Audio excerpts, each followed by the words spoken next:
Assalamualaikum warahmatullahi wabarakatuh. Bismillah, walhamdulillah, wassalatu wassalamu ala rasulillah, amma ba'du. Selamat pagi anak-anak kelas 94. Mudah-mudahan semua dalam keadaan sehat dan selalu diberikan keberkahan oleh Allah Subhanahu wa Ta'ala setiap hari, dimanapun dan kapanpun. Tetap mematuhi protokol kesehatan untuk diri sendiri maupun untuk keluarga kita semuanya. Untuk selanjutnya, pada pertemuan kali ini kita alhamdulillah kembali bertemu untuk pertemuan yang kedua ya, karena untuk minggu kemarin kita ada beberapa hal kegiatan yang lainnya sehingga kita tidak bisa untuk bertatap muka melanjutkan materi, hingga pertemuan dilanjutkan pada kali ini. Untuk selanjutnya kita akan menjelaskan materi yang masih berkenaan dengan penyembelihan, yaitu tentang ketentuan akikah. Nah, apa itu akikah? Bagaimana tata caranya? Kapan saja pelaksanaannya? Apa saja jenis hewan yang harus kita gunakan untuk penyembelihan akikah? Nanti akan dijelaskan di dalam materi yang akan Ibu jelaskan berikut ini. Penjelasan tentang materi ketentuan akikah. Jadi pada pertemuan kali ini kita akan membahas tentang ketentuan akikah. Masih seputar penyembelihan. Kalau kemarin kita pertemuan pertama yaitu tentang penyembelihan secara umum dan sudah dibahas macamnya apa saja dalam penyembelihan itu. Kemarin ada ketentuan kurban ya, macam-macam penyembelihan itu ada ketentuan kurban, kemudian akikah, ada penyembelihan hadiyu, kemudian dam. Jadi ada 4 macam di dalam penyembelihan. Nah, untuk selanjutnya kita akan menjelaskan tentang ketentuan akikah. Nah, apa itu akikah? Kemudian bagaimana tata caranya? Apa saja jenis hewan yang disembelih untuk pelaksanaan akikah? Berikut. Jadi untuk jenis hewan akikah ya, jenis hewannya kita perhatikan yaitu kambing atau domba ya, dengan ketentuan untuk laki-laki 2 ekor kambing atau 2 ekor domba, kemudian untuk perempuannya 1 ekor kambing atau 1 ekor domba. Nanti akan timbul pertanyaan, apa bolehkah kita misalnya akikah dengan menggunakan hewan selain kambing dan domba, misalnya mau dengan sapi atau kerbau ya, ataupun unta misalnya. Nah, kita contohkan dengan sapi. Boleh nggak kita menyembelih akikah dengan menggunakan hewan sapi? Nah, selama ini tradisi kita ya, jadi yang selalu dilaksanakan itu adalah dengan menggunakan hewan kambing atau domba. Nah, sebenarnya menggunakan hewan sapi pun kita boleh ya di dalam akikah. Ya, di dalam akikah kita boleh menyembelih sapi. Nah, tetapi yang lebih utama kita mengikuti sunnah Rasulullah. Jadi yang lebih utama itu kita menggunakan kambing atau domba. Nah, kalau ada pertanyaan, bolehkah kita menggunakan sapi? Jawabannya adalah boleh, ya. Nah, itu tadi ketentuannya sudah dijelaskan. Untuk laki-laki 2 ekor kambing atau domba, kemudian untuk perempuan 1 ekor kambing atau domba. Oke, selanjutnya, nah, apakah akikah itu? Pengertiannya, pengertian akikah itu ada 2, pengertian secara bahasa dan pengertian secara istilah.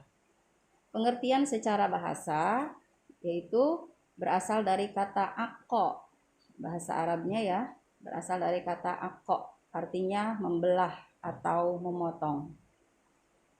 Kemudian pengertian secara istilah, menyembelih binatang ternak berkenaan dengan kelahiran bayi, serta memotong rambut bayi yang terbawa sejak lahir sebagai bukti syukur kepada Allah Subhanahu wa Ta'ala dengan syarat-syarat yang telah ditentukan. Jadi harus sesuai dengan syarat dan rukunnya, sesuai dengan aturan tata cara dalam agama Islam ya.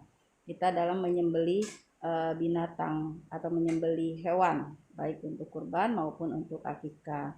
Jadi pengertian secara bahasa Akikah itu adalah berasal dari kata akko, kalau bahasa Arabnya, artinya membelah atau memotong.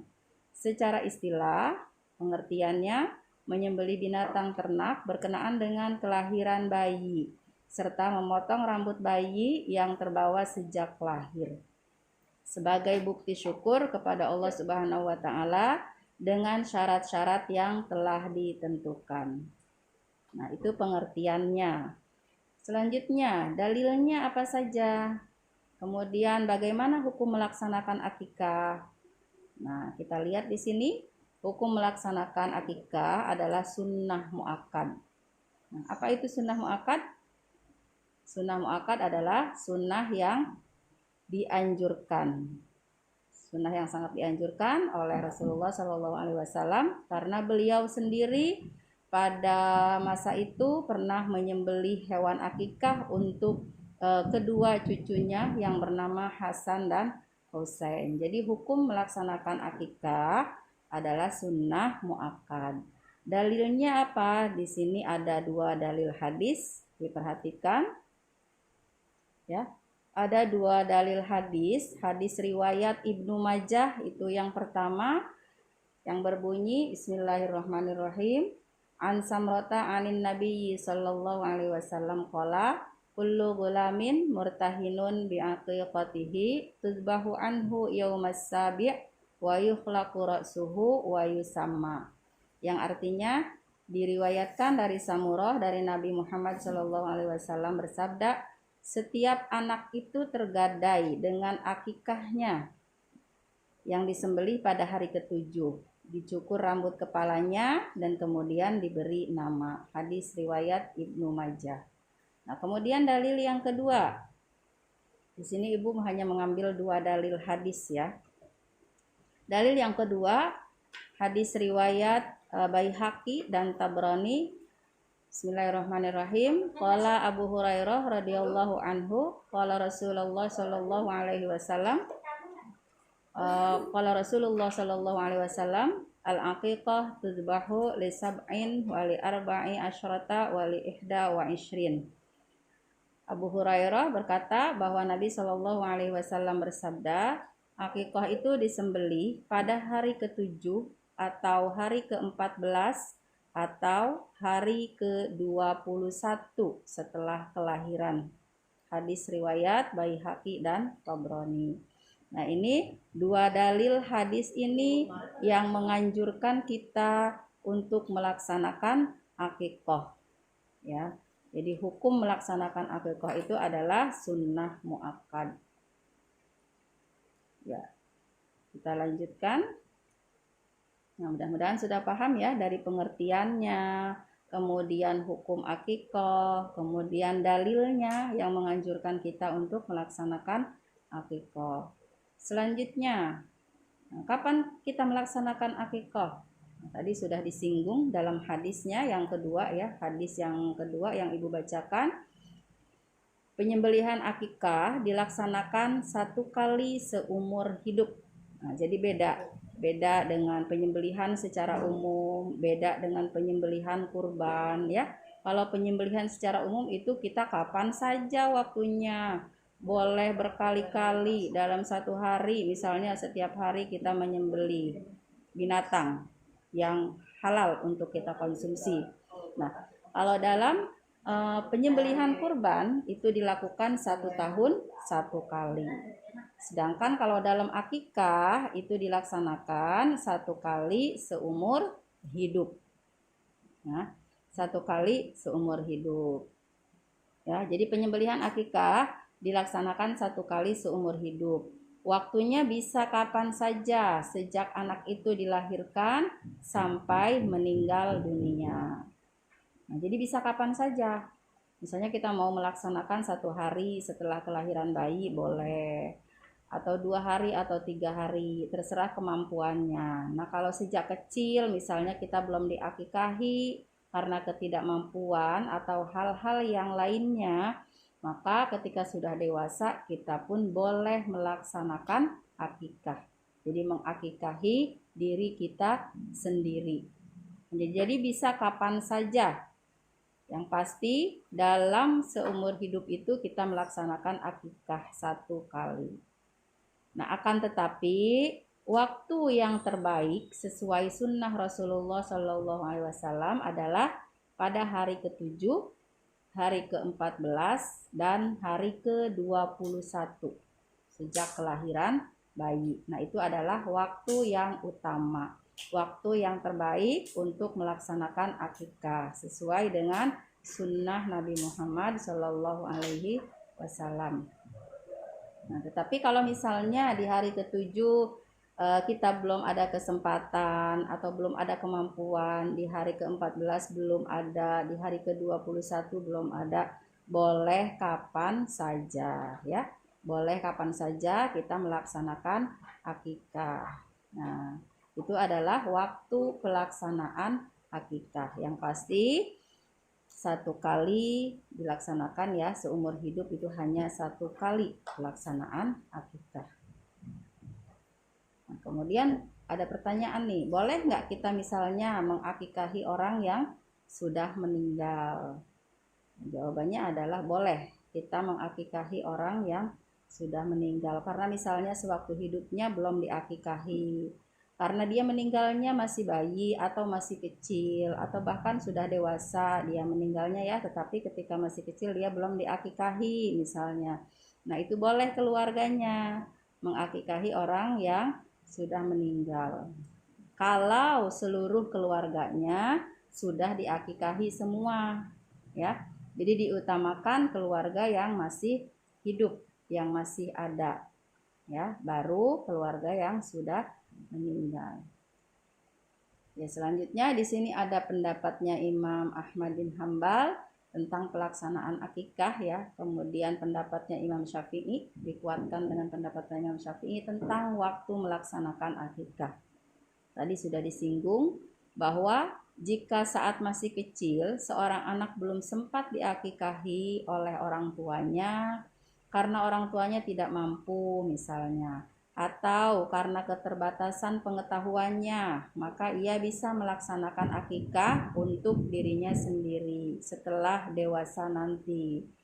Nah, maksudnya apa nih keterbatasan pengetahuannya?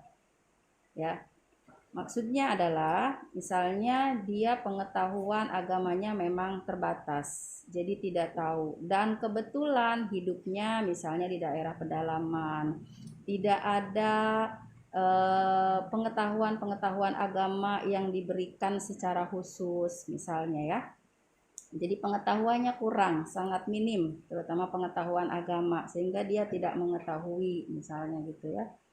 Nah, ketika kita sudah dewasa dan kita tahu bahwa hukum melaksanakan akikah itu adalah sunnah yang sangat dianjurkan, maka kita pun dianjurkan untuk melaksanakan akikah walaupun sudah dewasa atau sudah besar. Nah, itu tentang waktu pelaksanaan akikah. Kemudian bagaimana ketentuannya? Ada ketentuan hewan akikah sebagaimana dulu sudah dijelaskan di dalam materi tentang kurban ya. Jadi ketentuan hewan akikah ada ketentuan secara umurnya ya. Jadi umurnya yang harus ditentukan, kemudian ketentuan secara fisiknya. Nah, ketentuan umurnya misalnya harus kambing yang sudah berumur minimal 2 tahun. Ya. Kambing yang sudah berumur minimal 2 tahun. Nah, jenis kambing itu ada 2 ya. Jenis kambing itu ada 2. Ada jenis kambing yang domba, kemudian ada jenis kambing yang biasa. Nah, jenis kambing yang domba itu contohnya seperti kambing yang bulunya itu tebal ya. Bulunya tebal, keriting-keriting ya.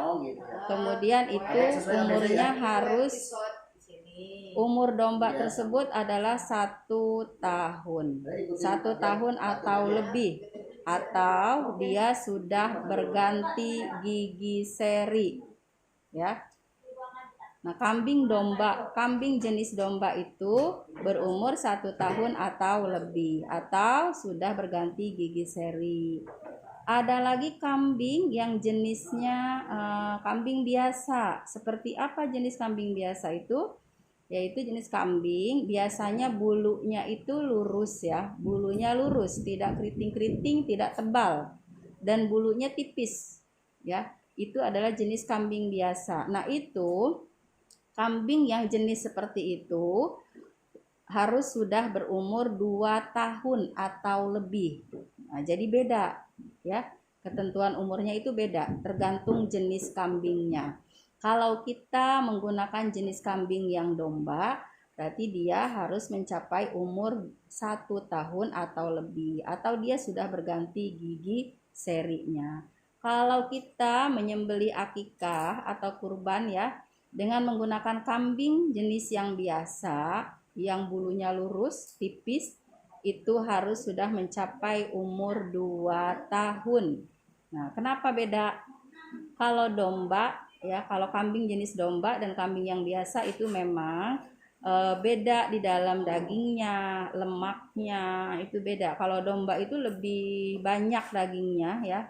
Jadi dagingnya lebih banyak, lebih tebal, lemaknya juga lebih banyak. Kalau kambing yang biasa itu biasanya kan lebih kecil ya, lebih kurus. Jadi akan menghasilkan kambing yang sedikit. Makanya di dalam ketentuan umur pun harus ditentukan. Jadi tidak sembarang. Harus jenis kambing yang memang sudah ada dagingnya. Jadi supaya bisa dibagi-bagikan kepada tetangga, kepada orang yang berhak. Nah, kemudian ketentuan yang selanjutnya yaitu ketentuan secara fisiknya. Nah, ketentuan secara fisiknya di sini yang pertama, hewan itu harus gemuk dan berlemak. Harus gemuk ya, sehat, kemudian berlemak. Yang kedua, tidak sakit-sakitan. Kemudian yang ketiga, tidak buta matanya. Salah satunya ataupun kedua-duanya. Ya. Kemudian yang ketiga adalah tidak pincang kakinya. Jadi salah satunya atau semua kakinya itu tidak pincang. Selanjutnya tidak putus tanduk ataupun ekornya. Tidak sobek telinganya. Kemudian tidak dalam keadaan hamil. Berbeda ya. Berbeda dengan penyembelihan secara umum. Nah, kemarin kalau di dalam penyembelihan secara umum itu boleh kita menyembelih hewan yang sedang dalam keadaan hamil. Dengan ketentuan kalau misalnya kita menyembelih hewan yang sedang dalam keadaan hamil, kemudian kita juga akan mengkonsumsi anak hewan tersebut atau janin dari hewan tersebut.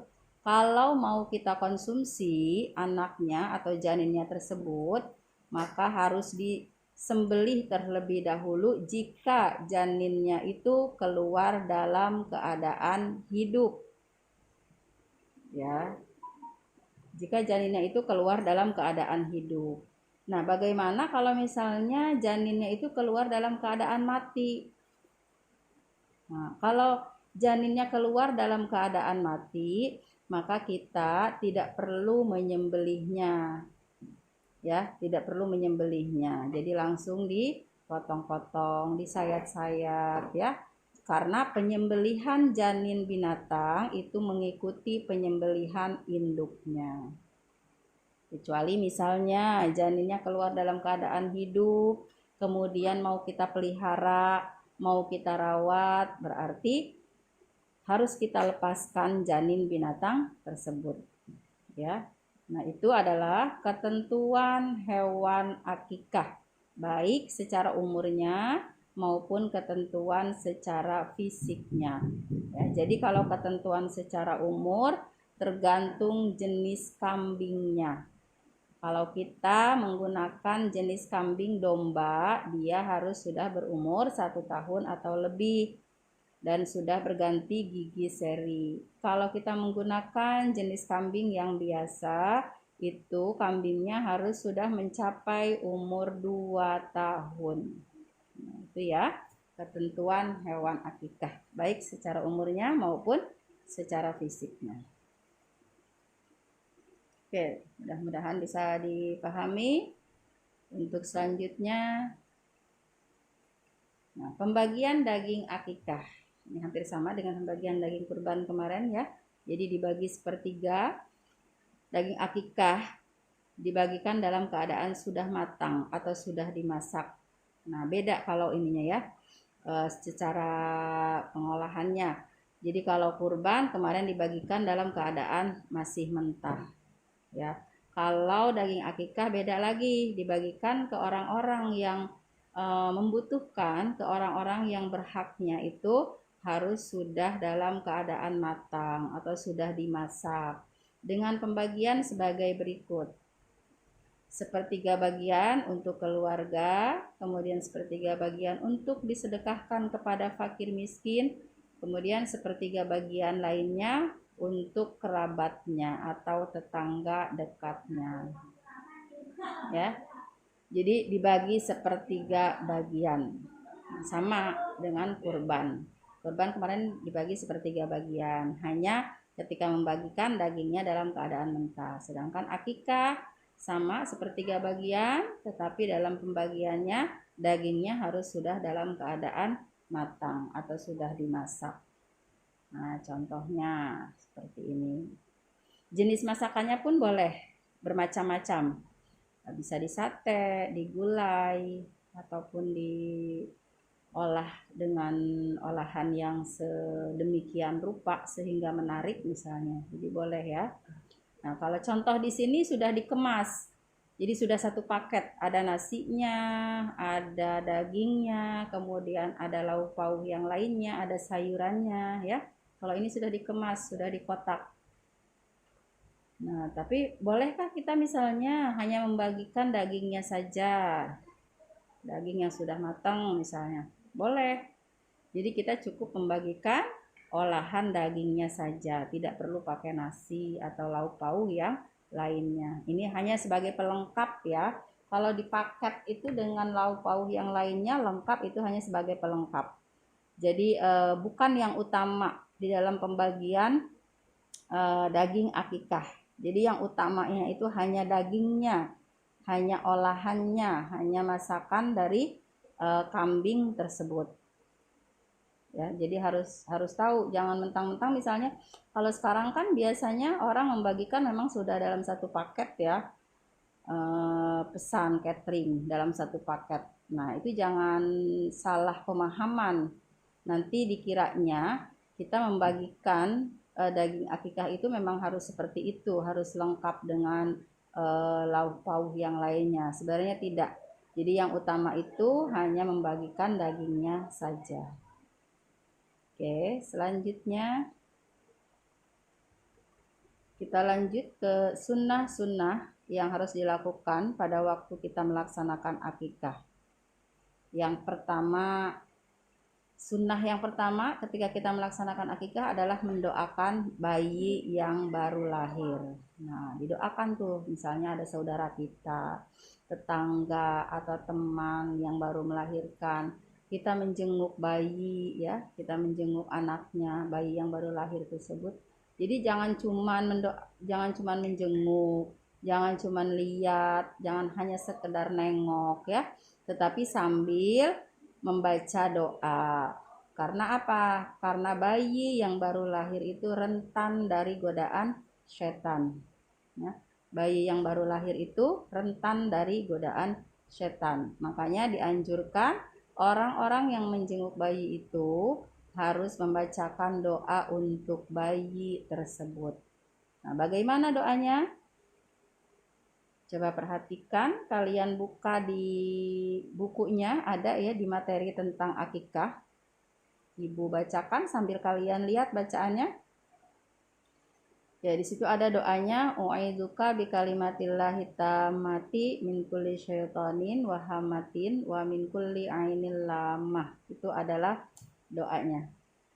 Ya, doa ketika kita menjenguk bayi yang baru dilahirkan. Kemudian sunnah yang kedua apalagi? Menyembelih hewan akikah. Ya, tadi sudah disinggung dengan ketentuannya. Kalau untuk anak laki-laki adalah 2 ekor kambing. 2 ekor kambing untuk anak laki-laki dan 1 ekor kambing untuk anak perempuan. Jadi ketika melaksanakan akikah seperti itu. Ya, menyembelih hewan, kambing atau domba. Ya, sini ada kambing atau domba yang kita pilih yang benar-benar bagus. Ya. Dan biasanya dianjurkan atau disunahkan ketika kita memasak daging untuk akikah itu dengan masakan atau rasa yang manis-manis ya. Ya, dianjurkan dengan memasak yang manis-manis rasanya. Supaya apa? Diharapkan nanti bayinya itu akan berbudi pekerti yang manis, yang baik, murah senyum, baik hatinya. Harapannya seperti itu. Ya. Oke, sunnah yang selanjutnya. Apalagi sunnahnya ketika kita melaksanakan akikah, yaitu melakukan tahnik. Nah, apa itu tahnik? Nah, tahnik itu adalah menggosok langit-langit mulut bayi bagian atas dengan kurma yang sudah dilembutkan. Nah, jadi misalnya caranya nih, sini ada. Ya, jadi pengertian tahnik itu adalah menggosok langit-langit mulut bayi bagian atas dengan kurma yang sudah dilembutkan. Nah, caranya bagaimana? Caranya misalnya dengan menaruh sebagian kurma atau 1 biji kurma sudah cukup. 1 biji kurma kita sudah sediakan, kemudian 1 kurma tersebut kita kunyah ya oleh orang tuanya, terutama oleh orang tuanya, boleh ayahnya atau ibunya si bayi. Setelah kurma tersebut dikunyah, kemudian diletakkan pada jari ayahnya atau ibunya. Ya, kemudian dimasukkan jari, boleh jari telunjuk, boleh jari tengah, ya, jari apa saja, 1 jari, jangan semua jari. Dikunyah, kemudian diletakkan pada 1 jari, kemudian memasukkan jari itu ke dalam mulut bayi. Diletakkan di mulut bayi, di langit-langit ya bagian atas, dengan menggerak-gerakkan ke kiri dan ke kanan, dengan gerakan yang lembut hingga merata di sekeliling langit-langit mulut bayi. Ya, itu adalah cara melakukan tahnik.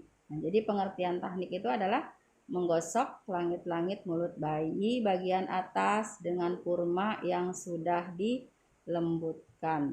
Nah, ini adalah contoh caranya. Diperhatikan gambar berikut ini. Ya. Bagaimana kalau misalnya tidak ada kurma, tidak ada persediaan kurma di rumah? Boleh nggak dengan mengganti yang lainnya? Nah, boleh dengan madu. Nah, madu itu kan manis ya, manisnya asli dia. Boleh dengan madu ya. Kita meletakkan, mencelupkan jari kita ke madu tersebut, kemudian dimasukkan ke mulut bayi. Nah, kalau tidak ada kurma, tidak ada madu, dengan apa nih? Nah, boleh dengan kita melarutkan air gula. Jadi melarutkan gula di air yang hangat, air putih, sedia air putih hangat, kemudian dimasukkan gula secukupnya, diaduk ya. Jadi dengan menggunakan air gula. Jadi disunahkan dengan menggunakan yang manis-manis. Nah, ini caranya ya, diperhatikan. Mungkin gambar yang ketiga yang lebih jelas ya. Nah, itu memasukkan jari. Boleh dengan kurma, madu, atau dengan air gula. Ya. Oke. Coba diperhatikan baik-baik. Nah, jadi dimasukkan ke mulut bayi bagian atas. Bagian atas ya, digerakkan ke kanan dan ke kiri hingga merata. Hingga merata. Nah, bagaimana kenapa kita harus melakukan tahnik kepada bayi? Tujuannya apa? Ada tujuannya. Jadi tidak hanya sekedar melakukan tahnik, tetapi ada tujuannya. Tujuannya adalah supaya di kemudian hari nanti ketika bayi tersebut sudah besar, sudah mulai beranjak besar ya, itu berbicaranya akan fasih, lancar. Fasih dalam membaca Al-Quran, fasih dalam mengucapkan kalimat, ya, tidak cadel ya, tidak cadel ya. Jadi fasih di dalam mengucapkan kalimat, fasih di dalam membaca Al-Quran. Nah, itu biasanya tujuannya adalah itu, tujuan dilakukan tahnik. Oke, selanjutnya sunnah yang selanjutnya adalah memberi nama dengan nama yang baik sesuai dengan tuntunan Rasulullah Shallallahu Alaihi Wasallam. Pakai nama-nama yang ada di dalam Al-Quran. Sebaik mungkin kita memberikan nama kepada bayi. Karena apa? Nama itu adalah mengandung doa, ya, mengandung doa. Jadi kalau berdoa itu kan harus yang baik-baik. Memberi nama dengan nama yang baik sesuai dengan tuntunan Rasulullah. Ada jenis nama yang sangat dicintai Allah dan dicintai oleh Rasulullah. Apa itu?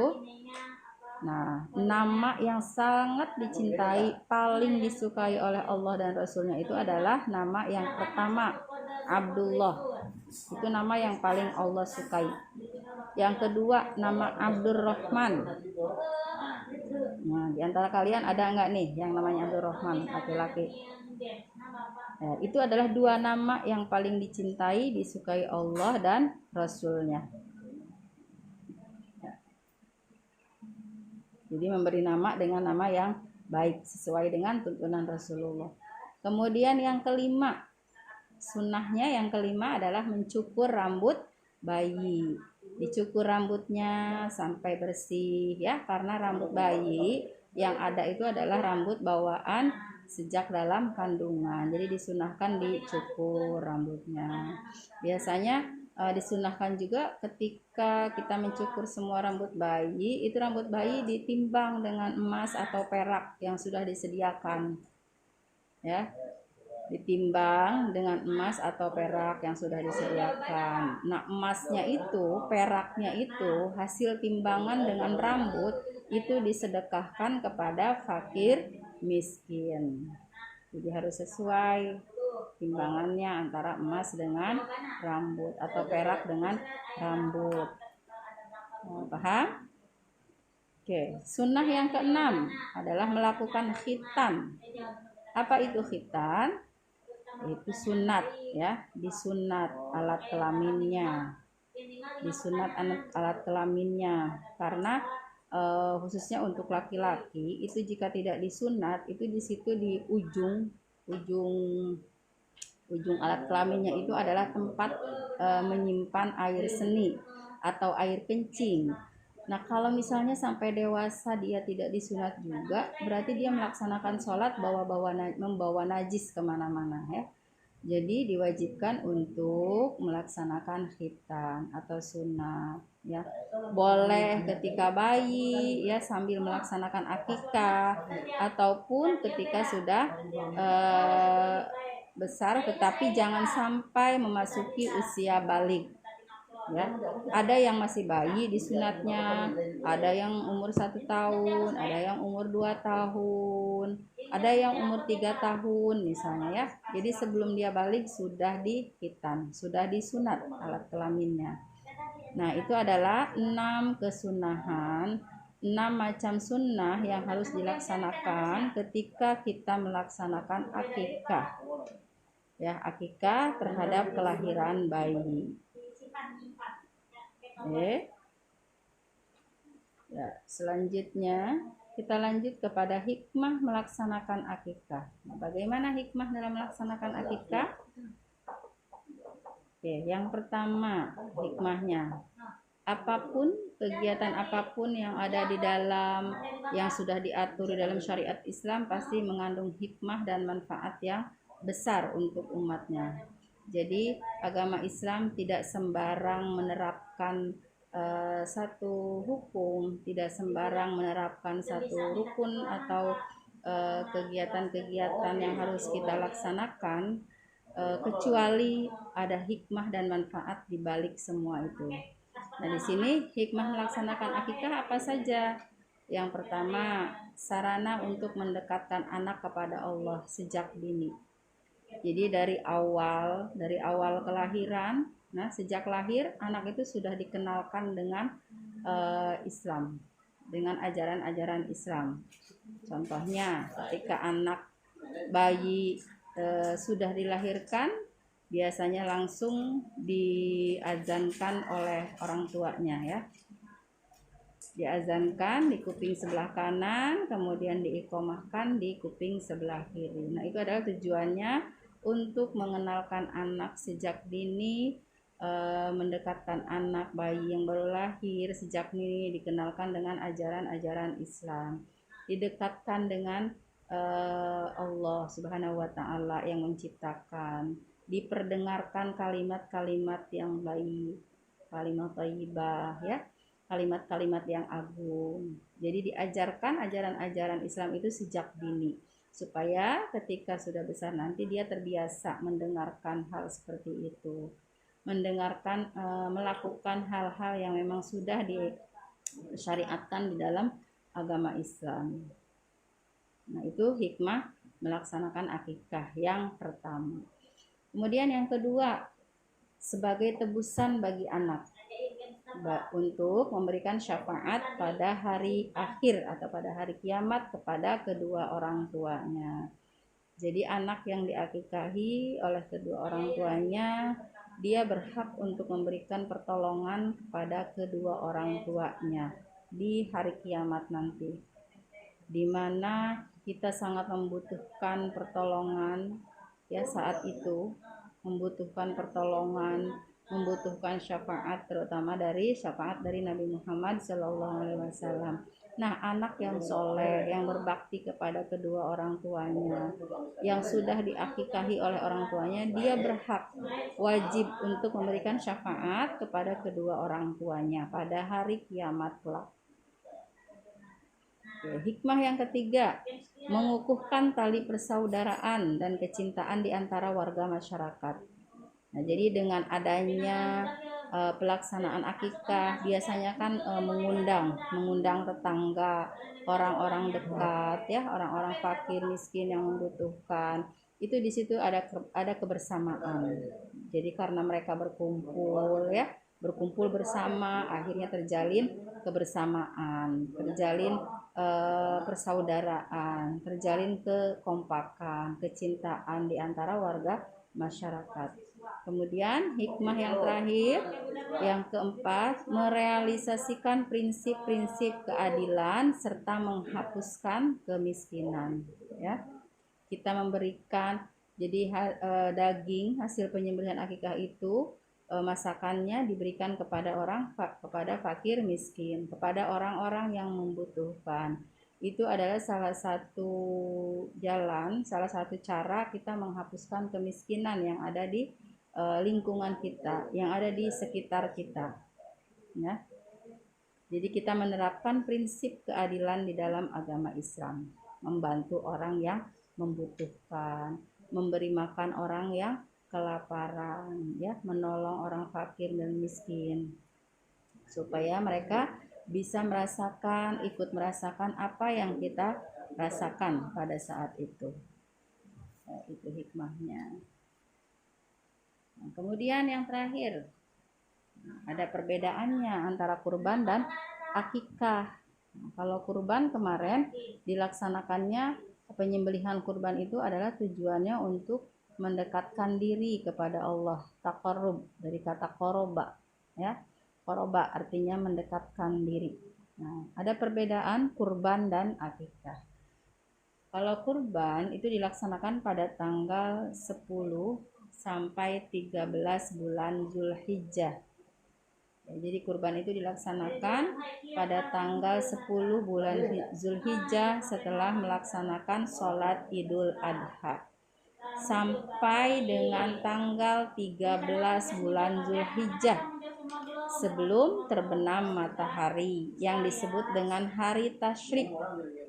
Nah, jadi hari tasyrik itu ada 3 hari, tanggal 11, 12 dan 13 bulan Zulhijjah ya. Jadi waktu pelaksanaan kurban itu sebenarnya ada 3 hari, dari mulai tanggal 10 sampai dengan tanggal 13 bulan Zulhijjah. Nah, biasanya di hari tasyrik tersebut kita diharamkan untuk melaksanakan ibadah puasa ya. Kita diharamkan melaksanakan puasa, diharamkan berpuasa, walaupun puasanya itu adalah puasa wajib. Misalnya kita akan mengkodok puasa bulan Ramadan yang sudah kita tinggalkan misalnya ya.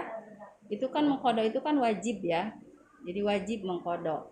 Nah, tetapi tidak boleh dilaksanakan pada hari tasyrik.